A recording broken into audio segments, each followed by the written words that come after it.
It's hard to imagine a modern car made without plastic. It's used in everything from your dashboard to your bumper. Those plastic parts make your vehicle lighter and more fuel efficient. But that benefit may carry a hidden cost. Manufacturing plastic auto parts releases chemicals. And as Jennifer Tryon reports, some people who produce those parts worry the chemicals are making them sick.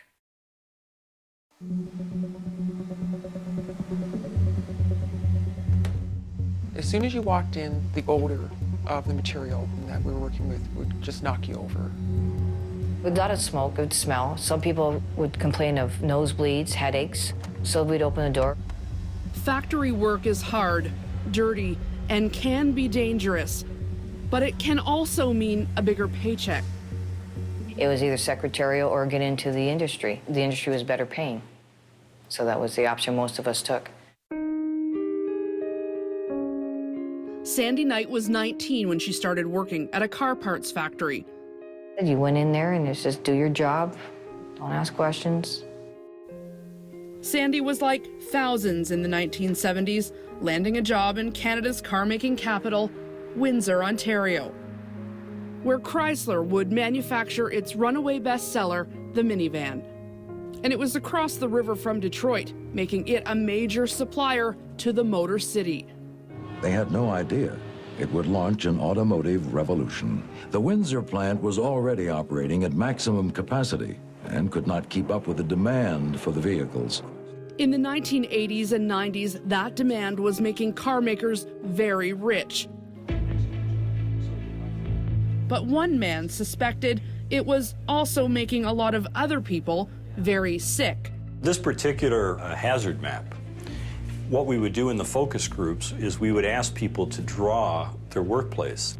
Jim Brophy is a scientist who studies worker health. 30 years ago, he started having suspicions about the health of workers in the plastics industry. To be very truthful, at that point, we didn't really appreciate what it was about the chemicals that they were using, what the significance of the chemicals that they were using. But women who were involved in the plastics plants told us about really horrendous symptoms and health problems that were going on in these plants. When Jim first grew suspicious in the 1980s about health risks in factories that make plastic parts for cars, he decided to explore deeper. He and his wife Margaret, also a scientist, started by talking to doctors at a Windsor cancer clinic. They said immediately, you know what, we think there is a problem in this community. We think there are people getting sick because of what's going on in the workplace. Jim assumed men with some of the dirtiest and toughest jobs in the auto industry would have the most disease. But the science pointed in a totally different direction. Well, anything that was happening over here would be exposing workers over here and over here. When Jim and Margaret went into cancer wards to ask patients about their work, they discovered the clinics were filled with women. Really, to our surprise, the biggest group we had were women with breast cancer. And after years of study, they say that one of the worst places for a woman to work was a plastics factory, where plastic pellets are heated in huge machines to make bumpers, engine parts, and dashboards. I knew in my heart that this is not great stuff, right? I'm coming home, I'm not feeling well. Joanne was involved in Jim's study, a female working in a plastics factory who developed breast cancer. We are hiding her identity because she still works in one and is worried she will lose her job if she speaks out. As soon as you walk in, you're tired all the time. Your appetite, you just feel nauseous. When you see these young kids walk through that door and they're just like getting the same reactions as I did. It brings it all back. Brings it all back. I could be off for a week and feel great, but as soon as I walk in that door, I get the same symptoms back. It would automatically cool within the machine. I would let it smoke, it would smell. Sandy Knight, who was a plastics factory worker, began suspecting a connection between health problems in the plant and chemical fumes from plastics. We had many miscarriages.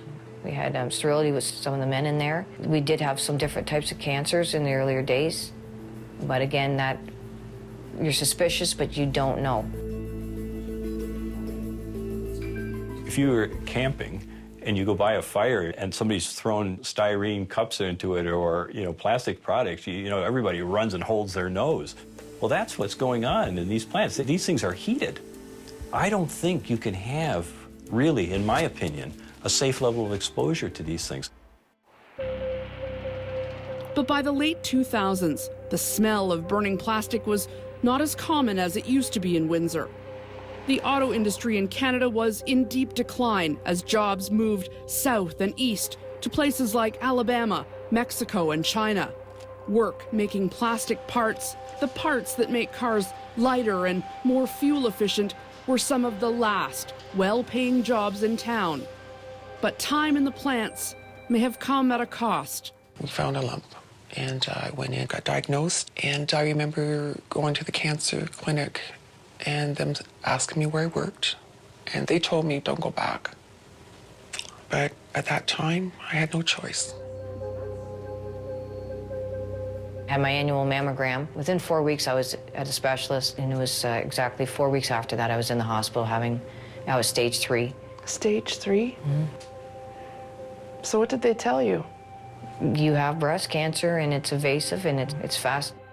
At that time, I didn't have time to think about myself. It was my kids. I just wanted to be here for them. It's kind of like, well, I'm not ready to go, so I got things to take care of. And the doctors did say to me many times, you beat it. It didn't beat you. Sandy did beat cancer, but she still worries about the future because of what she breathed in all those years. A concern Jim Brophy shares. When we talk to these women, they all refer to the toxic soup they work in. Vinyl chloride, polyvinyl chloride, acrylonitrile, styrene, butadiene, and quite a number of them have also in animal studies been shown to cause breast cancer in animals. Jim's 3 decades of investigating has led him to one conclusion. Those unpronounceable chemicals weren't just causing animals to get sick, but women too, in alarming numbers. If we looked at women under the age of 50, premenopausal women, these women's risk, those women in those industries, food canning and automotive plastics, took off like a rocket. They were over 400% increased risk. So how many people do you think have gotten cancer where you work? Seriously? Oh, my goodness. There's that many? Mm-hmm. I went to a funeral last month. I figure I've been to a funeral once a year. What do people say about that? When's it my turn?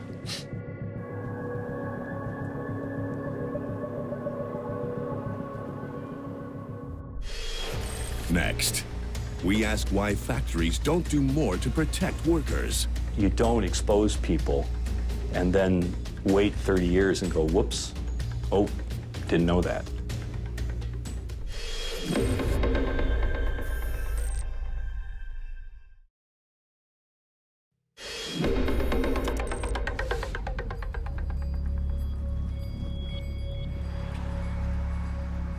Windsor, Canada's automotive capital, an engine of prosperity, but one that may have a silent killer. A killer that, according to one study, gave premenopausal women who work at a plastics factory an almost 5 times higher risk of getting breast cancer. But as jobs left Windsor in the 2000s, women were left with little choice, regardless of the risk. You didn't want to lose that good-paying job. There's such a big threat now because of our economy. So do you think women today who are working in these plastic factories are consciously having to make a choice between their health and their income? Definitely. Definitely. Because the women I spoke to, they know it's there, but they need that job. And though plastic workers are worried about putting food on the table, Sandy is angry. She wants things to change now. I just think it's terrible that our government and everybody that's involved with the CEOs, whatever, can sit back and just watch this happen. The irony, critics say, putting in local ventilation on plastic molding machines is a lot cheaper than treating sick workers. These vents would suck up much of the airborne pollution, but part of the problem, Jim Brophy says, is most factories aren't using them, and women are suffering.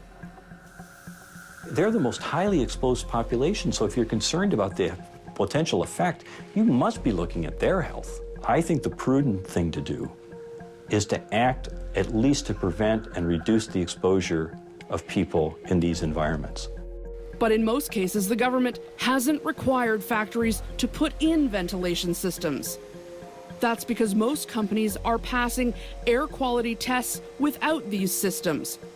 Critics say that the only reason companies are passing these tests is because many government standards are so low. These standards are completely out of date. They have no real basis in terms of health and what we know scientifically. And guess who has input in setting these levels? The same corporations subject to the regulations that has Jim and others worried that companies have a big influence on how these levels are set. Well, I understand the concerns of Ontario women and their families regarding the issue of breast cancer. Leon Genesove is the Ontario Ministry of Labour's top doctor, who says the ministry is investing in research and looking at working conditions.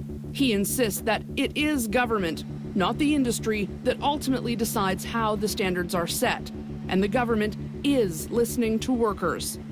It's the right thing to do to have input from organized labor into the working conditions that their members face in Ontario. So we have a multifaceted approach to the prevention of occupational disease in Ontario. We want every worker to go home healthy and safe. Well, that may be true, but in Ontario, the government allows workers to breathe in almost double the amount of chemicals like styrene and acrylonitrile that are permitted in parts of Europe. And critics argue that even with the lax standards, enforcement is minimal. In October, November 2012, the Ministry of Labor had an enforcement blitz for the manufacturing sector, which included, among others, plastics industry. Part of the blitz was looking at chemical exposures. How many charges were laid? We had over 5,000 compliance orders issued during that blitz, many of which were related to chemical exposures. But when we checked, of the almost 5,400 work orders meant to fix dangerous conditions inside plants, only 83 were for chemical exposure in plastics and chemical factories. That's less than 2%. What's more, no orders were issued under the main law that deals with controlling dangerous airborne chemicals. Not enough government action for Jim Brophy. I often felt, because I'm so frustrated by the lack of what's happened, particularly by the regulators, the government, ministries of labor and compensation boards. I think the big story here is that there's tremendous gender and social class bias in the regulatory system that tolerates these kinds of exposures. To be sure, there is still a lot we don't know about these chemicals and breast cancer. For example, many scientists say this disease is more closely linked to genetics and lifestyle. And the Canadian Plastics Industry Association criticizes Jim's study because it did not examine levels or types of chemicals that women were exposed to. Jim and others disagree. You don't want to engage in a human experiment, which is essentially what's going on in many workplaces, truthfully, in Ontario. You don't expose people and then wait 30 years and go, whoops, oh, didn't know that. Debatable or not, breast cancer survivor Joanne says she saw a lot of her friends in the factory die of cancers. Yet the plant where she worked always seemed to pass air quality tests. There was an air quality test in the plant a few months back, and it was accepted. It was good. We will always have an ongoing issue with air quality in the plant, and it always seems to be fine when they come in. All I can say. They say if they do anything about this, if they raise their voice about it, then they threaten their livelihoods. But does someone, either in government or higher up, need to say what's happening to the women who work in these plants is unacceptable? That would be wonderful. That's a dream come true, but I don't see that happening. For now, it's still a dream, and workers like Sandy are waiting for change. I now have been diagnosed with lymphedema, which is from having the cancer, from having my lymph nodes removed and radiation. I developed tumors on my bladder. I have to have a scope done every 3 months for the rest of my life. Do I feel like a woman? No. But I'm here. A lot of people say, oh, poor you. I said, what do you mean, poor me? I just keep thinking of the person that didn't make it. Don't feel sorry for me. Feel sorry for the people that are being exposed to something that we know is going to harm them down the road. Next, silent for years. Well, it's something that no one wanted to talk about, and no one wants to bring it up. Victims of a police pedophile can finally come forward.